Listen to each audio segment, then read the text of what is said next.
వరంగల్ జిల్లా rice Miller association ఇక నుంచి రాష్ట్ర రైస్ మిల్లర్ అసోసియేషన్ తో ఎలాంటి సంబంధం లేకుండా ప్రభుత్వానికి అనుసంధానంగా పనిచేస్తుందని రైస్ మిల్లర్స్ అధ్యక్షులు అంజయ్య అన్నారు.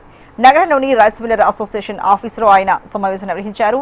రైస్ మిల్లర్స్ రాష్ట్ర అధ్యక్షులు నరేందర్ 100 కోట్ల మేర అవినీతికి పాల్పడ్డారన్నారు.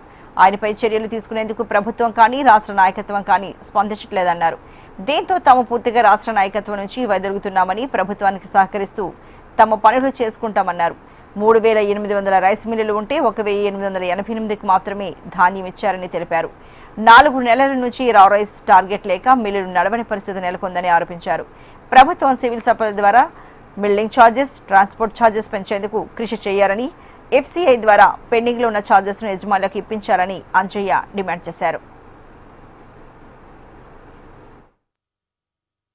మా రాష్ట్ర నాయకత్వంలో మేము భాగస్వామ్యమై వారికి ఇన్ని రోజుల కాంచి మేము వారికి సహకార ధోరణిలో ఉండుకుంటూ ఇక్కడ మేమున్న వాళ్ళందరం కూడా రాష్ట్ర బాడీలో వివిధ ఎన్ని కమిటీలు ఉన్నా ఆ కమిటీలో మేము భాగస్వాములమైనాం. ఈ రోజు మా ఉమ్మడి జిల్లా మా సభ్యుల యొక్క కోరికే మాకు బలం.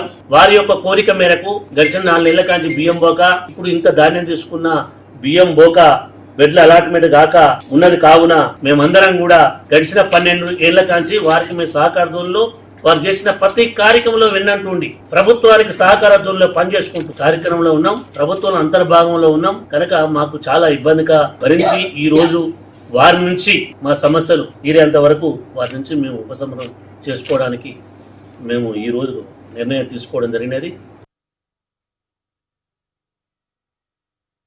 ఈరోజు మా ఉమ్మడి వరంగల్ జిల్లాకు సంబంధించిన అంటే ఇంతకుముందు గతంలో ఉమ్మడి వరంగల్ జిల్లా, ఈరోజు 6 జిల్లాల అధ్యక్ష కార్యదర్శులము అందరం ఏకగ్రీవంగా ఏంటంటే రాష్ట్ర నాయకత్వం చిన్న మిల్లులను అంటే ప్రభుత్వం దగ్గర తాకట్టు పెట్టేసి వాళ్ళ స్వప్రయోజనం కోసం, వాళ్ళ స్వలాభాల కోసం వాళ్ళు 100 కోట్ల రూపాయల పబ్లిక్ మనీని దుర్వినియోగం చేసి వాటిని కాపాడుకోవడం కోసం చిన్న మిల్లర్ల ప్రయోజనాల్ని పనంగా పెడుతున్నది ఈరోజు రాష్ట్ర నాయకత్వం అంతా కూడా.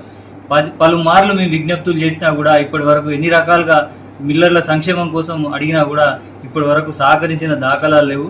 ఈరోజు వాళ్ళే బాకీ ఉండడం వల్ల మేము ఏ అధికారి దగ్గర పోయి అడిగినా కూడా మీ రాష్ట్ర నాయకత్వం ఏం చేస్తుంది అని అడుగుతున్నారు.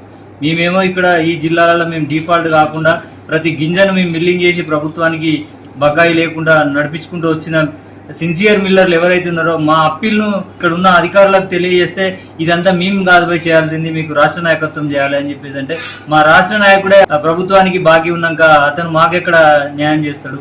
కాబట్టి ఈ రాష్ట్ర నాయకత్వంతో మేము తెగదెంపులు చేసుకోవాలి. మేము కొత్త రాష్ట్ర నాయకత్వం ఏర్పాటు చేసుకునేదాకా మేము వాళ్ళకు ఇచ్చినటువంటి మద్దతును ఈ నిమిషం నుంచి మేము ఉపసంహరించుకుంటున్నాం.